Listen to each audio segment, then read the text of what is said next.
Hello everybody, welcome along. My name is Benjamin Bloom. This is the Benjamin Bloom Football Channel. Please leave your bias at the door and join me for another dearly departed review. We've reached the international break and it was round 8 in the Premier League for our 5 dearly departed teams. Villa, Sheffield United, Leeds, West Brom and Fulham. So we're going to have a look at each of their games. But before we do, we need to say a quick thank you to our fan sponsor for this show, Coyle, dearly departed, also known as Ben Couldn't Bear to Lose Us. There's Pat Bamford on his picture. I'm sure we'll be talking about him later. And a quick plug there for the Benjamin Bloom Football Channel merchandise store. You can buy all kinds of good stuff there. T-shirts, mugs, phone cases, hoodies, jumpers, sweatshirts, whatever. It's just underneath here. If you're watching on YouTube, at the Teesprings store. Right, let's get into this round 8 of games. Mixed bag for our dearly departed. Here were the results. It was Brighton 0, Burnley 0. Southampton 2, Newcastle 0. Everton 1, Manchester United 3. And there is our first dearly departed game. Crystal Palace 4, Leeds United 1. And there's another one. Chelsea 4, Sheffield United 1. 2 of them, by God. Not good. West Ham 1, Fulham 0 is our third dearly departed. West Brom 0, Tottenham 1 is our fourth. Leicester 1, Wolves 0, Man City 1, Liverpool 1. And finally, we did actually get a win at the bottom there. Arsenal 0, Aston Villa 3. So, I say a mixed bag. It didn't go so well this game week, did it? We'll talk about each game. And first up, we will have a look at a great win for Aston Villa down at Arsenal. It was Arsenal 0, Aston Villa 3. Couple of defeats into the bargain. And going into the international break, just the reaction you would want were you a Villa fan. We did the preview. We got some good connections with some Arsenal fans as well. And this was not an easy game. And Villa, back into that mode they were in the first 4 games. Tight at the back, clean sheet, ruthless up top. Watkins in the goal. Grealish and Barkley starring again. Happy days if you're a Villa fan, and a bit of a scene change in the mentality, hopefully, for the Villa fans going into the international break. You can see there we've been debating only about the front right position. Is it going to be Trezeguet? Was it going to be Traore? He started in the last game. He didn't finish it. Trezeguet starts this one. Otherwise, Villa fans, and from my point of view as just an analyst here, a very sensible, stable looking team that we expect to be put out most weeks in the league if everyone's fit now. Martinez, Cash, Konza, Mings, Target, Louise and McGinn sitting, Grealish, Barkley, Trezeguet and Watkins up top. It's the tweak we've spoken about a lot. Just the 4-2-3-1, the addition of Barkley, the addition of Cash, the addition of Martinez, the addition of Watkins. The recruitment is pivotal. Those players have not been brought in as either squad players or players that are going to develop their way in. No. Bosh. Signed. Straight in there. And performing. All of them, I have to say. For Arsenal, Leno in goal. Tierney, Gabriel holding. Saka and Bellerin are wing-backs. El Neni and Partey are the central midfielders. And this is what we worried about before the game from a Villa point of view. Aubameyang, Lacazette and Willian up top. I said, can you shut them down and keep a clean sheet? I said, can you transition quickly and create yourself some chances? Maybe get Grealish and Barkley in some advantageous positions. I hate to say it, I was right. And the pattern is, as I suggested, what would possibly win Villa the game is what indeed did happen. And they go and get the win. I'm not saying I predicted they'd win. I said if they did win, that would be how they did it. Here is Barkley with just a brilliant pass there. He's dummied a shot on the right foot and then drawn the defending player in. He's completely sold. That's holding number 16. Does not think that ball is going to be flipped. No eyes. Reverse ball. Dummied off a shot. Straight through to Mac Target. What a great pass there. Target into the box. He is a high attacking fullback at this point. Puts it across to the back post. You can see there's Trezeguet and there is Saku.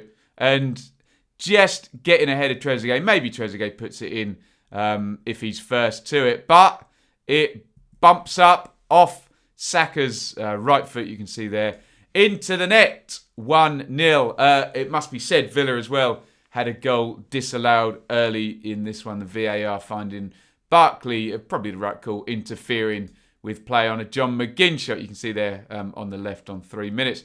Arteta goes for it. Gabalos comes in for Thomas, Pepe in for Willian, and Nketiah in for Lacazette. But those changes do not do the necessary. And here come Villa at the end, and 2 lovely goals. So this is Douglas Luiz. Look at Ross Barkley in your shot at the top of the picture. And for any England fans of my age, this is exactly what you wanted to happen when that ball goes across in 96 to Paul Gascoigne and Alan Shearer's in the middle. This was the perfect scenario and would have given England the golden goal, wouldn't it? But golden assist again. Brilliant from Barkley in this game. So up it goes, loopy ball. What about that? So full on the volley with the left foot. Remember, that brilliant key pass for the first goal was played with the right foot. So Barkley just really at it in this game. Brilliant from him. And look at that. I mean, on the full volley, left-footed, other than Marco van Basten and looping it over the keeper's head into the net, what more can you do with that ball than volley it into the centre for your on-rushing striker to head in from 2 yards? It's a great goal.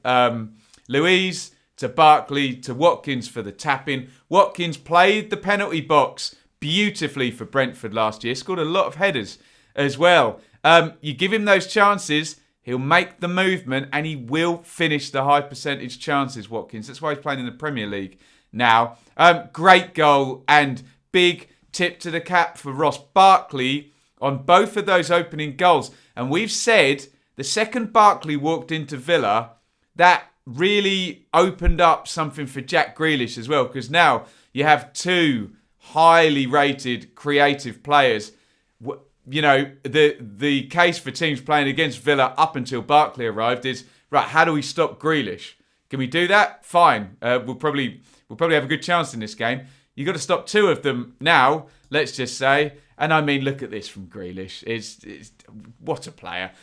Here he is on the left wing on the break. And we had this in the game against Leeds that they lost 3-0. Him carrying the ball, sprinting miles up the pitch. Just an elite dribbler, this guy. And then, I don't want to make it's ridiculous to compare anyone to Diego Maradona, but what Diego Maradona had was the low centre of gravity, and he was a strange build, and he was strong, and he would dribble and actually bump players off the ball. This is Hector Bellerin against Jack Grealish. Watch this back, and he just savages him away from the ball with the fair contact in the shoulder. They're brilliant from Grealish. Run. Strength. Slide the ball through to Ollie Watkins into the box. Is that a high percentage chance? Probably not from the angle with the pressure on the ball. Maybe it is. I don't know. We'll see what SofaScore say on that. But he'll put it in. 3-0.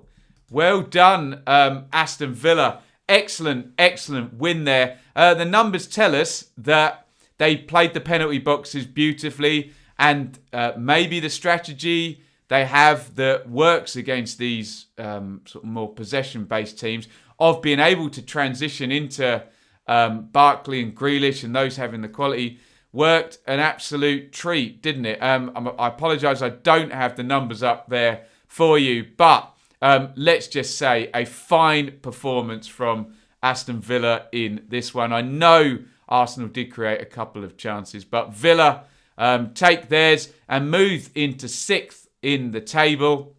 5 wins in 7. Look at that. If they were to win the game in hand, I know it's against Manchester City, they would be top of the league, wouldn't they? Because their goal difference is currently the same as Leicester's, and if you add a win and 3 points, they would go top. It's been a really, really excellent start from Villa. We'll do an analysis in the international break of all of the dearly departed teams' starts, but great stuff for Villa. Their fans would have been worried if it had been 4 straight wins followed by 3 straight defeats. This is something Reading fans are coping with in the Championship, where they had a big run, but they're going into the international break on 3 straight defeats. This is not the case. It's a really good, viable win with a clean sheet, with your key guys, Barkley and Grealish, both playing well, and your striker scoring a couple of goals, and the clean sheet as well. So really good news for Villa fans going into the international break. As I say, I'll summarise the start in another video in the international break. But great performance, big thumbs up there. Did the necessary, played the penalty box as well. And 3-0 is 3-0, guys. You know, you don't ever jam out a 3-0 win, do you? That tends to be a performance going in your favour quite nicely. So congratulations to Villa, and you Villa fans will enjoy going into the international break after that one. Arsenal 0, Aston Villa 3. Let's go to our second game, and sadly for you Leeds fans, a second consecutive 4-1 defeat. It was Crystal Palace 4, Leeds United 1. And earlier in the week, we had the defeat against Leicester. And the narrative and the thought was Leeds got done on the transition by the brilliant Vardy, helped out by Harvey Barnes in no small part, set up at the back and defended well and deeply and tightly and got the victory. And there was a slight worry going into this game, especially with Roy Hodgson in the other dugout, that something similar might happen. The result is similar. Well, it's the same. Go figure, Ben. The result is the same. We get there slightly differently, and we can pull some mitigating factors on a couple of the goals. They came in certainly a different manner than how Leicester did it. And, of course, we need to talk about the very tight offside decision. Leeds fans, let me know on that shape. Look, let's not get into big debates about... You would be amazed how many comments I'll get discussing and arguing about how we describe how 10 footballers line up in terms of numbers. SofaScore have said 3-3-3-1. If you're comfortable with that as a description, fine. If not, don't get too cross about it. Just let me know what you think the Leeds shape was. What we do know, though, is, and the key thing here is the personnel coming in. Obviously, Cooper is there with Koch. Struijk is in. So Alioski and Dallas both playing is the key thing there, because they would likely both be in for the left-back position. I looked at the heat maps, and it looks like that is actually the case. They were both very wide, Dallas and Alioski, and Ayling wasn't. So, look, use what little run of numbers you're comfortable with. But 3-3-3-1, fine. We'll go with that with Costa. Click a little bit further forward. That's key as well, in the absence of Rodrigo. Bamford up top. Bamford still in fine form, isn't he? Grata, Klein, Coyote, Dan, Van Aanholt across the in goal and across the back there. Eze starts, one of our Championship favourites last season. MacArthur, Riedewald, Townsend, with Ayew and the danger man Zaha up top. Here's the opening goal. And I'm going to be in two things can be true mode here. In it goes. There is Scott Dan up for the header. And just have a look at Illan Meslier's position there. He looks okay. He looks on his toes. And I say two things can be true because just to mitigate the inevitable comments I'll get saying, Ben, you're being harsh on Meslier. He's had a great season. Yeah, he has. And I'm not being harsh on him, by the way. Two things can be true in that it is a very, very good header, but Meslier has obviously completely lost his bearings there because he's actually behind the line. So the ball is going to strike the bar and bounce down. And from his position there, okay, he still might not save it, but he seems to have leapt behind the goal line, which, again, I'll say two things can be true. It's a very good header by Dan, and Meslier does seem to have lost his bearings to move behind the goal line there. That said, and we're talking about how Leeds were punished in the Leicester game as opposed to how Leeds were punished in the Palace game. It's a set play and a really, really good header. There's not that much gone wrong there other than probably Meslier slightly losing his bearings. Maybe he thinks if he moves back, he's got a better chance of saving a really difficult header. I don't know. I'm not being harsh on him. I'm just trying to call it how it is. 1-0 Palace. Oh, God. And here we go on a VAR offside. So look, we've all seen this and I have to talk about it. So there is Matt Click playing the ball through to Pat Bamford, who is pointing to Click to say, here's where I'm going to make this run. What does need to be said, it's a great pass by Click and a great finish by Bamford, which does show those two players are in excellent form, and that's looking good for Leeds going through the season. They are looking Premier League level, those two, aren't they? Bamford holds out his arm, and we get the lines drawn on there, and we know from the wording of this law and how VAR is going to be implemented that, and I'll do it on my lovely shirt here, that we're looking at this area here, the armpit, that this can't be offside, all of this, because you can't score a goal with it. This can, because you could score with your torso or your shoulder, I guess. So, what we now have is a black and white interpretation of what really is a black and white law when it was first written to stop people goal hanging.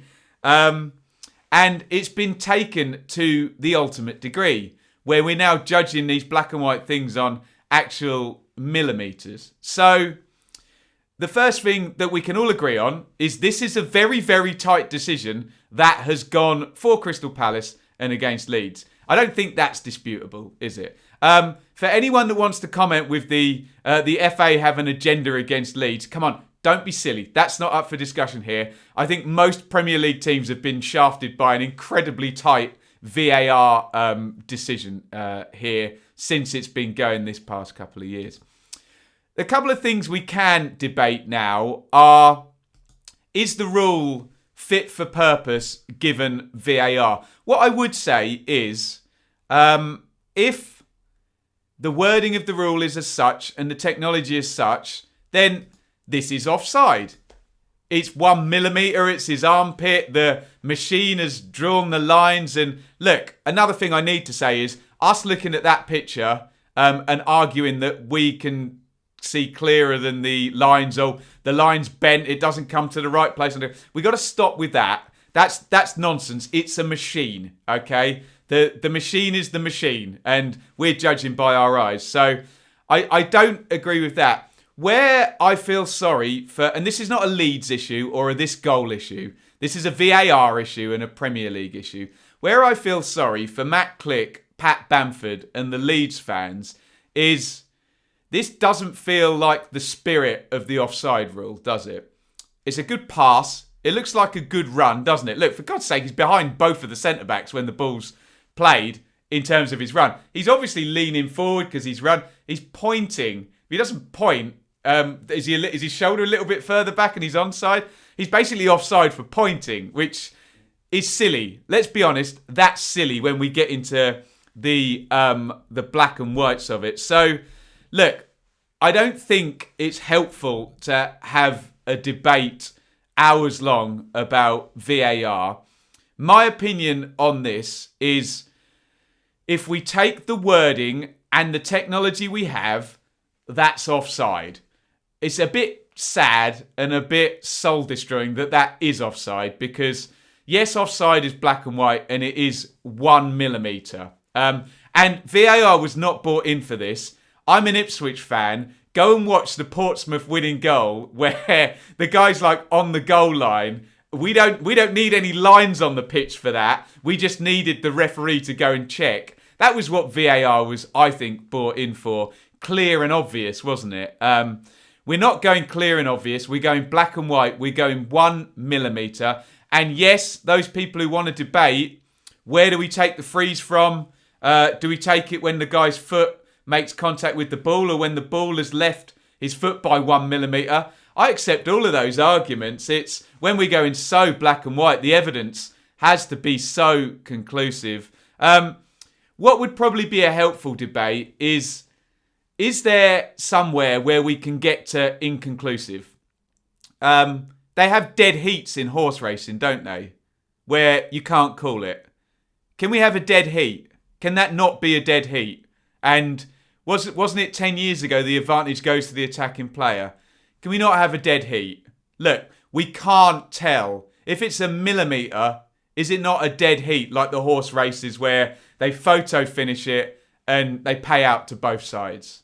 Come on, not that we can pay out to both sides here, but we've already said a few years back, give the advantage to the attacking player. Look, I've said we don't want to ramble about VAR. My view on it is, under the rule, it's offside. It's a bit soul-destroying with the technology. Let's not question the technology. Let's not question any possible agenda against any team. There isn't. But let's say this doesn't feel like the spirit of the rule. And is there a dead heat? Is there inconclusive? Is there not obviously offside? He's not obviously offside. Look. It went against Leeds. It's a tight decision that went against Leeds. I know we'll get comments saying that now changes the narrative of the game. Yeah, it probably does. It probably does, let's just say. But it's a tight thing that went against a team in this game. Look, another tight thing. Scott Dan's header, if it's another millimetre, might hit the bar and come back out again. Lots of tight things go. I think the focus of the debate needs to be on the kind of dead heat type thing that I'm talking about, where we can let that one go. And it looks like a good goal, doesn't it? So there you go. Enough on that. Let's not get too crazy in the comments. It is what it is, and we ain't going to change it now, but it's a bit soul-destroying when that's offside, isn't it? Crikey. Anyway, Leeds obviously then concede a worldly free kick about 2 minutes later, don't they? So salt into the wounds there when you've had a very tight decision go against you. And here comes Eze. And look, this is not Leeds being caught on the transition by Brendan Rodgers and Jamie Vardy. This can happen against anyone. This is a brilliant free kick, smacked right up into the top corner. You feel a bit sorry for Meslier in this game, don't you? Because we'll wait until we see the third goal. But what I'm saying is, if I'm a Leeds fan, and I look at the Leicester game and I look at this game, I can look a little bit at the strategy being askew in the Leicester game, and that might be the Leicester's strategy with their players won over on the day against Leeds. In this one, a header from a corner, bar and in, a minuscule offside decision that's kind of soul-destroying, a free kick slammed into the top corner for 2-0. Look, I'm not being a Leeds apologist here, which I know I get accused of sometimes. But this is not going to happen every game. It looks like a few things that were tight all kind of just conspired against Leeds in this first half. And if you think that one's bad, well, we'll do the Bamford goal first, but wait for the Costa deflection. But there you go. Again, like I said, if you're looking for positives from Leeds, Matt Click and Pat Bamford are currently comfortably Premier League quality. We were wondering which Leeds players would be okay. I have to say, I wondered about these two. I thought, look, Click's great in the Championship. Bamford, we even had question marks over. So that's really positive, isn't it? Click and Bamford are playing brilliantly. And here's the flick on from Click. And Bamford just is on fire. And for both, I mean, you can argue till the cows come home whether he should have had 2 goals or 1 goal in this game. He has 1 goal. He's playing brilliantly. And a flick on. And if I'm a defender playing against Bamford at the moment and looking at that and it's just sprint, control, left foot, half volley, smash it in the corner. He's on fire. And if you're a Leeds fan, you've got to be so happy with that. And, if you're a person who has empathy, given the amount of stick this guy took last season, you've got to kind of be happy for the guy, haven't you? Bamford makes it 2-1 with another superb finish. And we go back to the mitigating factors for Leeds. How many times does this result in a goal? I mean, Jesus, it's a cutback. Costa is trying to honestly make a block. I don't think Costa does a lot wrong. I don't think Meslier does a lot wrong. This is a freak goal. How on earth, from that cutback, does this end up going there? I mean, it's ridiculous. So, again, I don't want to come over as a Leeds apologist, but let's just talk about the facts in this first half that ends 3-1 to Palace. Header that is slammed in, barring in from a set play from a corner. Minuscule offside goes against Leeds. A brilliant free kick by Eze flies in the top corner. It doesn't matter if you're Bayern Munich or Brazil 1970. It's going in the goal, isn't it, for God's sakes? Great goal by Bamford, great finish. And then a really freakish own goal. So it's going to end 4-1, but this is very different than Leicester and... We'll talk about it at the end.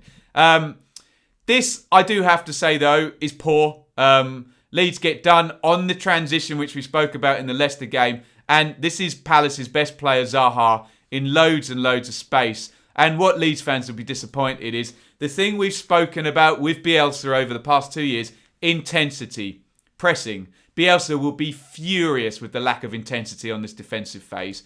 I know it's in transition, but Zaha carries the ball. He goes down the left. He cuts inside.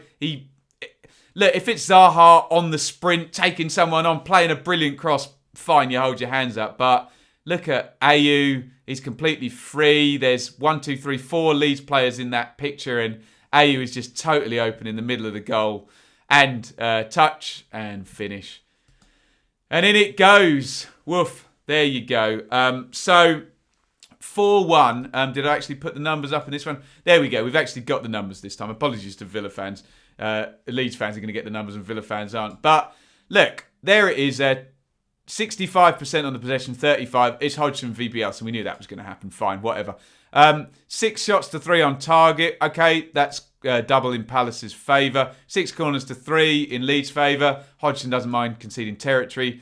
3 big chances to 1 and the 1 big chance missed. That's troublesome for Leeds. And you'll see there, obviously, look, nearly 600 passes up. Palace make 30 clearances, 13 interceptions and 15 tackles in the game as well. So, look, it's 2 4-1 defeats in a week. I would be more concerned about the Leicester defeat than I would be about the Palace defeat. And I know that will confuse some people watching, because some would say, look, Leicester are top of the league and they're really good and Palace won't finish as high as Leicester. I just feel that there's enough... And look, I'm not a Leeds fan. I'm an Ipswich fan. And so I cannot be accused of being biased or deluded in favour of a team. There are enough mitigating factors in this game for you to argue, look, that won't happen every week. Whereas in the Leicester game, you're coming away looking at it saying, okay, a few better players and the strategy got them, didn't it? It's not any bad luck, really. You know, Bamford misses a chance and then Vardy's just brilliant. Whereas in this game, header barring in, goal disallowed minuscule, free kick flies in the top corner. What are you going to do? Bamford scores, deflected goal, complete freak, wasn't it, for 3-1.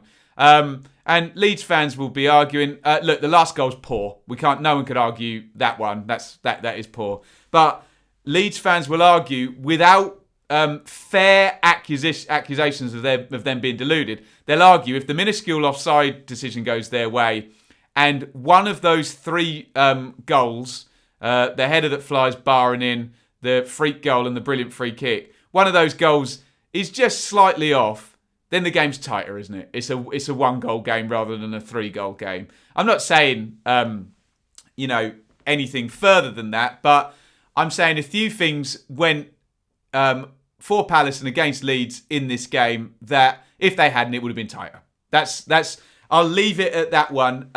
In terms of where Leeds stand now, though, that's 1 win in 5. Yes, it was a brilliant win against Aston Villa. It's also 3 defeats in 4 and 8 goals in the last 2 games. So I wouldn't be alarmed.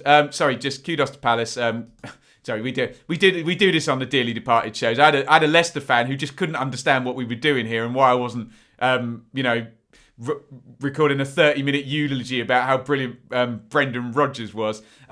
We are obviously going to focus on our Dearly Departed team. So we'll give a quick tip of the hat to Palace, who, their finishing was good and they won this one 4-1 and they're up in 8th. But we're focused here on our Dearly Departed and Leeds. So they're in 15th, but looking at the teams below them, you would sensibly argue that Leeds over this first period have been in a slightly different category to them in terms of they've been very competitive. They've shown they're capable of winning games, 3 of them indeed, which is 3 times more than anybody below them.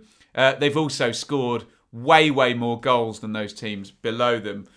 I suppose you could argue, if you're a very glass half full Leeds fan, that in terms of good defensive teams, it doesn't get much worse than Roy Hodgson, Brendan Rodgers and Nuno Espirito Santo.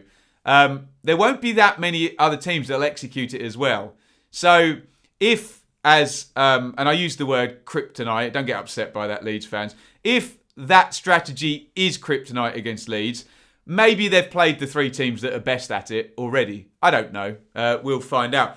I wouldn't be too worried if I were a Leeds fan. I think the international break has come at a good time after 2 defeats, and Bielsa can get things together. We haven't even spoken about there's no Calvin Phillips. That's obviously a big factor. Rodrigo's not there.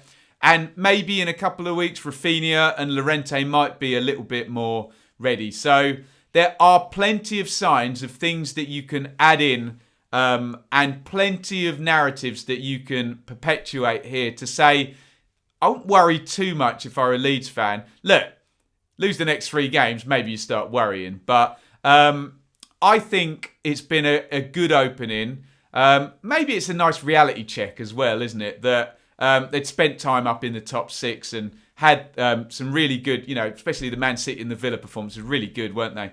So they had those good performances. Sheffield United as well, I have to say.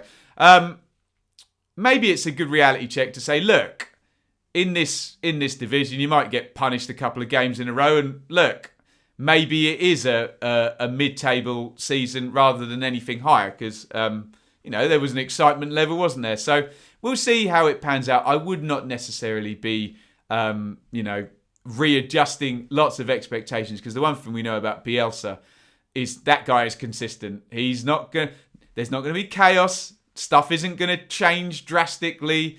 And the idea that this football team that has been really good for 2 years is not really good is false to me. So I think they'll go on and push on, and we'll look later in the international break on the start and on what's coming up, and we'll make a better judgment. But maybe let's park this and go to the international break, because it was Crystal Palace 4, Leeds 1. Get your thoughts in the comments. Fulham got their first win earlier in the week. However, they succumbed to a very late, very complex finish to the game here at West Ham. It was West Ham 1, Fulham 0 in this one. And you can see everything happening in that stoppage time period there at the end of the game. Fulham lining up with an unchanged team. There, Harrison Reed starts ahead of Lamina, but Scott Parker now appears to have a shape, a strategy, and a back 4, which it seemed like for the first few games of the season he was not sure on any of those things. So maybe I'm a bit unfair on the strategy. We know how he wants to play, but it's taken him 8 games or 7 indeed to find a formula and get the win.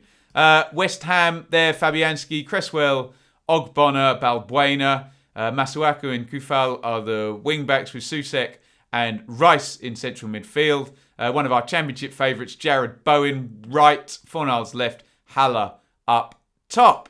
So, Fulham go across London. And here is the goal action. And it's stoppage time. The ball's gone in the box.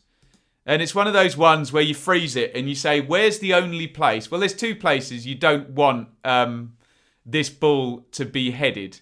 Either to number 9, Said Benrahma, or to Souček, who's arriving on the edge of the box. You just think, head it anywhere. Head it out for a throw-in, out for even concede a corner. Just don't head it there. God. So Anderson heads it to Benrahma, who squares the ball and assisting. Is it his first game, Benrahma? I'm not entirely sure there. Comes off the bench here. And Souček gives West Ham the lead there on 91 minutes. And the commentator cries in the YouTube footage I watched. And they've won it. West Ham have won it. Fulham coming a cropper late in the game. But that's not the whole story, because there is Said Benrahma and Tom Cairney in a championship favourites sandwich there. Benrahma on the VAR is pulled up for the foul. And we have a penalty. Oh, dear. And Ademola Lookman, who's been really good since he arrived at Fulham, for some reason, and we'll discuss why maybe in a second, he tries to dink the penalty. He gets it totally wrong. Look, Fabianski, to his credit, doesn't fling himself to one side, because if he does, then this all looks very lovely and flies in the middle. But he's able to get to his right knee, pull out his left arm and just reach out and make a very, very easy save there. And Lookman looks silly rather than Lookman. I had a great chat with my favourite player of all time, Marcus Stewart, on this channel. And I asked him about a Panenka penalty that he'd dinked and scored for Ipswich against Southampton. And he was very keen to answer. And he said that he saw his penalties as part of a long-term strategy, a long-term goal-scoring strategy. And he said that he threw in a Panenka. He'd done it twice in his career. He'd thrown in a Panenka, I don't know, every 10th penalty or something, just to get in the goalkeeper's heads in terms of the strategy. And that he knew after he'd done it that he wasn't going to do it again. So the justification for taking a penalty explained to me by my favourite player of all time, who did score the thick end of 20 Premier League goals in the 2001 season for Ipswich, justifies it fairly well. That says keepers are going to do research. They're going to know where you're going to go. You need to be able to go low left, low right, high left, high right, down the middle, and the Panenka. You need to have these different strategies and being able to execute for all of them in terms of your penalty practice and your penalty strategy. That's the mitigating factor. Obviously, with the Panenka, it helps if, like Marcus Stewart, you've had a run of penalties where you've gone left, right, left, and scored lots of them. Look, Lookman took the penalty. He made an absolute mess of it, and the dink gets saved. Maybe on the Panenka, there needs to be more disguise. You need to run up faster. And I always remember Andrea Pirlo's one against Joe Hart, where Joe Hart is so psyched up and too emotional. You can see he's yelling and screaming at Pirlo. And Pirlo obviously knows that Joe Hart is not going to stand still. So sometimes you can play into that as well as a means. And Pirlo was so clever that this guy has not got control of his emotions. He's not going to be thinking as clearly as I am. If I dink this down the middle, he's too hyped up and he's going to dive out the way of it. So, maybe Lookman needs to run in a bit quicker. There needs to be more disguise. The fact is, it's no consolation to Fulham fans. He makes a right mess of it. And the dink is saved. And Fulham, if it was to win the game, that's very different than to just draw it, because that's the difference between, 1 point and 3 points. We're talking about the difference between 0 and 1. But it's still going to be galling for Fulham fans. But they do look more competitive now, don't they? Let's just say. Fulham in 17th, outside of the relegation zone. Look at that. 2 big chances to 1. Okay, West Ham 7 shots to 3 on target. And I do have to say, is there a hit woodwork stat on there? Yes, hit woodwork twice, West Ham. So, look, it wasn't a case of plain sailing and Fulham were, unlucky to not win this game. But it was a tight game. West Ham hit the woodwork a couple of times, scored late. Fulham missed a penalty and another big chance into the bargain. So, look, Fulham didn't look competitive at all for the first few games. They now look much more competitive and they're not in the relegation zone. So, although all any Fulham fan is going to be thinking about is, oh my God, why did one of our better players make such a hideous mess of that penalty? There are positives here, and Fulham are outside of the relegation zone. So let me know your thoughts in the comments on that one, and the penalty, and the strategies, and the whys and the wherefores of taking a Panenka. It didn't work out, and it was West Ham 1, Fulham 0. Get your thoughts in the comments. And on we go to West Brom, and in the most predictable of predictable outcomes. Look, the one thing you can be sure, I suspect the bookies got taken to the cleaners on this one. A 1-0 win, a Spurs clean sheet, and Harry Kane scoring the winner was not what West Brom fans wanted, but I'm afraid West Brom fans is what happened. And West Brom now, well, I think we're starting to worry a little bit, aren't we? We had the same thing at Fulham, trying to find the strategy and find the right formula to be competitive. But West Brom still are not finding it, and they're still not winning any games. And Bilic has changed it again in the aftermath of losing that game earlier in the week against Fulham. He's gone back to a back 5 here. Johnston, or a 3 at the back, use whatever terminology you're comfortable with. Johnston, O'Shea, Bartley, Ajayi. So O'Shea comes back in there as a back 3. Okay, you're playing against Kane and Son, so, maybe that's sensible. Furlong and Townsend, the wing-backs. However, on the bench is Grady Diangana, and Matheus Pereira is nowhere to be seen. So the 3 players I said were key to West Brom staying up, Karlan Grant for scoring the goals, and Pereira and Diangana for creating and scoring goals. Only one of them plays in this game. Let me know your thoughts on that. Gallagher, Livermore and Kravinovic is a midfield 3. We had seen that more in the 4-1-4-1 formation. Again, use whatever numbers you're comfortable with that. If you think it's a 4-3-3, fine, whatever. It was those 3 guys, and it was at first Livermore deep with the other 2 in front. And then it was Kravinovic deep as a playmaker with the other 2 in front. So we're now looking at more a flat 3, but a front 2 of Callum Robinson and Karlan Grant. And I mean, in deference to Bilic, I did say this. I said, if you were going to use Diangana and Pereira in the team and they ended up doing defending, take one of them out. Don't bother and play with a solid defence and just try and get the ball to your dangerous players and move Pereira across into the middle. He's chosen to do that, but with Callum Robinson instead. So he has used a strategy that I was an advocate of saying, look, if you can't actually play through defence midfield, through Diangana, Pereira to Grant, stick the whole thing up and, be pragmatic but have 2 players up, or have Pereira as a 10 or Diangana as a 10. And at least get them the ball centrally where they can do damage and be solid behind them. So, look, I can see why.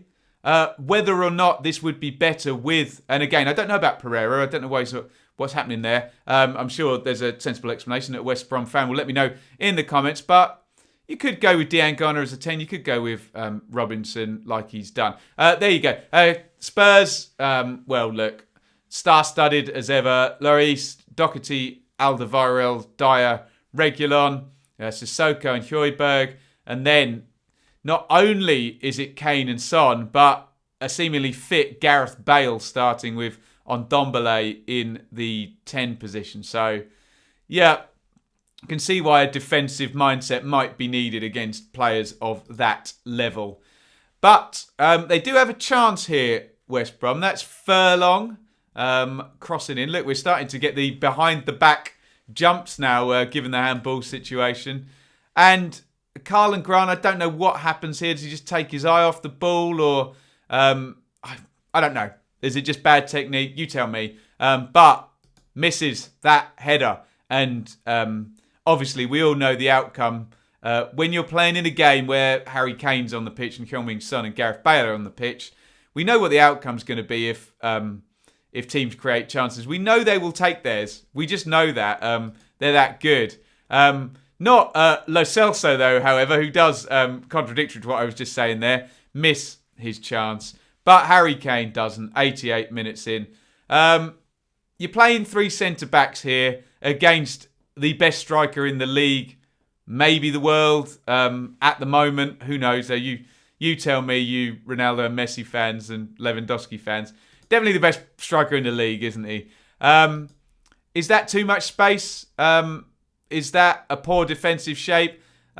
You've got the front covered there. I guess that's O'Shea and that's Bartley in the middle. So Bartley has let Kane go, essentially. And I know for those people who say, oh, you're being harsh on Bartley. No, I'm not. 2 things can be true. Harry Kane can be very good and Bartley could have let him go. That's not harsh. Kane gets in front and glances the header in over the keeper. 1-0 to Spurs, 88 minutes. Mourinho clean sheet, Kane goal. Bosh, what you going to do? And it's another defeat for West Brom. Look at the numbers over on the left-hand side. 2 shots on target to West Brom, 5 to Spurs with 59% possession to Spurs. 9 corners, so some territory there. But big chances are revealing. 3 big chances to Spurs, 1 to West Brom. So it is a tight game. But again, you're playing against Jose Mourinho, Harry Kane in a tight game. What normally happens in a tight game against those type of characters, they win it. And West Brom are not winning any games. They're not winning tight games or loose games or whatever games because they are 8 games in now. 3 draws there. Those draws coming, if I can remember, in a weird game against Chelsea, a 0-0 draw against Burnley and a 1-1 draw against Brighton. So those are the ones where Bilic will probably look and go, where was my 3 points in any of those games? Maybe the home game against Burnley. But then I remember Burnley hitting the post a couple of times in that one. So look, tip of the hat to Spurs, who are obviously very good and are second in the league with 17 points from 8 games. So they're in the 2 points per game club up the top there. And for West Brom, look, we'll do the whole analysis of the first 8 games. We'll do that in a separate video. But I would be worried in respects of all of our dearly departed. Villa know their formula now. They know what they're going to do. Leeds know their formula. They know what they're going to do. Fulham seem to have not known their formula and found a formula. So whether it works or not, who knows? That's in the lap of the gods. But I think they know their formula that they're going to go with for the next 5-10 games. West Brom don't seem to, do they? That's my worry for West Brom. Is it a back 3 or a back 4? I don't know. And key, what are you doing with Diangana and Pereira? Because Kravinovic is getting game time, Gallagher is getting game time, Livermore is getting game time, and Grant is getting game time. And you do the math. There's not enough positions to play everybody, is there? So I have some concern for West Brom in the respects of whether they're good enough or not is irrelevant until they find the formula. And the big worry is they haven't found the formula yet and stuck to a strategy, a pattern, or a personnel. So that's my worry for West Brom going forward. Get your thoughts in the comments on that one. It was West Brom 0, Spurs 1. Another dearly departed show and another defeat for Sheffield United, who are still looking for their first win. It was Chelsea 4, Sheffield United 1. Far be it for me to be an apologist yet again, but they have played Liverpool, Manchester City and Chelsea now in consecutive games. So a difficult run of games just finished going into the international break. Obviously, that's not the reason they're down at the bottom, but I'm just throwing in there as a mitigating factor over this last few games that they have had a hard run and maybe some easier fixtures coming up, fingers crossed from the point of view of those Blades fans. But this one ended 4-1. They did take the lead, in fact. Just have a look through the team. So Ramsdale, Basham, Egan, Stevens is the solution in the absence of Jack O'Connell. Lowe and Bulldog, there obviously Stevens cannot play in two positions at once. So they are weakened by O'Connell's absence. Berger, Norwood and Lundstrom. So Norwood returns and McGoldrick returns up top with Brewster. We spoke a bit about to what extent do you go back to what got you there in terms of Norwood and Fleck and McGoldrick, those type players. He's gone back to a couple of them. McGoldrick's going to score, but it's not going to work. And again, look at the star power. So Mendy in goal, James, Zuma, Silva, Chilwell, Mount, Kante, Kovacic, Ziyech, Abraham, Werner. So maybe in the grand scheme of things, you can look at that and say, come on, it's tricky. But obviously the Blades had a damn good go at challenging a lot of these teams just last season, didn't they? Here's the opening goal. Really nicely worked from a corner. So Bulldog has already gone short and received it back. And this is brilliant, I have to say. Cuts it back to the edge of the box. This is obviously an Alan Nilt special, isn't it? Is that Berger? I can't see. It's a blurry picture. Correct me in the comments if I'm wrong. Yes, it is. I can see the assist there. And look at Dave McGoldrick. We always knew. Learned everything he knew at Ipswich, didn't he? In it goes. And a beautiful flick back heel from McGoldrick into the net. Brilliant start, but sadly it's not going to stay that way for long. In fact, you can see 23rd minute. Tammy Abraham.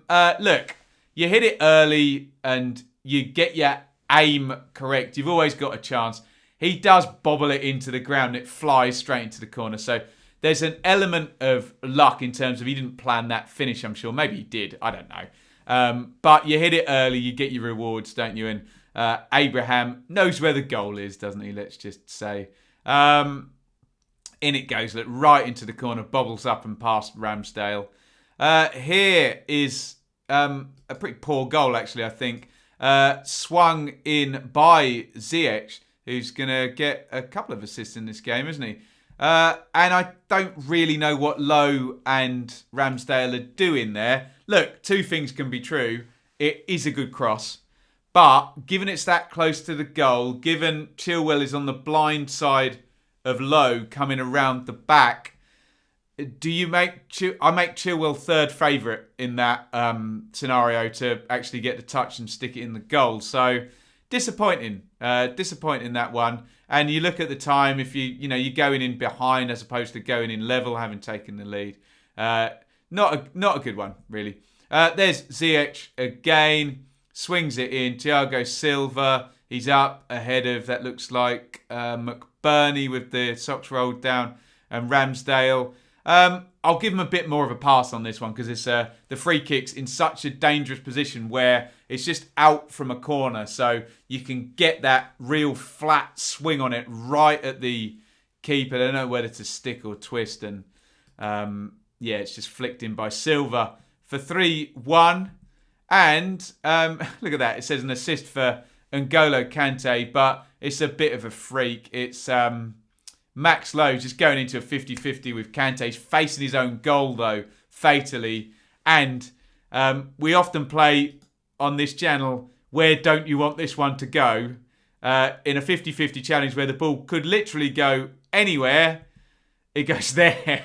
And sadly, Timo Werner, give him credit. Look, straight through, and he slams that one into the net. It's great stuff by Werner, but a bit of a freak one, you have to say, there for the fourth goal. But 4-1 nonetheless, and Blades lose again. We're talking about the minutiae. The fact is they haven't won in any of these 8 games, and they've only got 1 point from the first 8 games. So again, as much as I'm an apologist for our dearly departed teams, you can talk about bobbly goals and lucky ricochets going for the star strikers. but it's 1 point from 8 games, so we're all self-aware enough to know that if you're a Blades fan or like me, you might have a slight bit of dearly departed bias, which should be left at the door, of course, according to what I say at the start of the videos. Tip of the hat to Chelsea there in 5th spot and on good form, 11 points from the last 5. Just worrying for Sheffield United, isn't it? I guess if you're thinking positively now, which I know it's tricky to do at the bottom of the league, you say, right, Liverpool, Man City, Chelsea, that's done over those last 3 games. We trust the manager in Chris Wilder. He's done brilliant things there at Sheffield United. Although this, I think, is literally the first time in Wilder's entire career, let alone just at Sheffield United, where he's had a losing run. He just seems to have, from what I know about him, he's just won at every club he's been at exponentially. So he's going to go back. Maybe they can have some kind of a soft reset or something, because they're not going to change the system.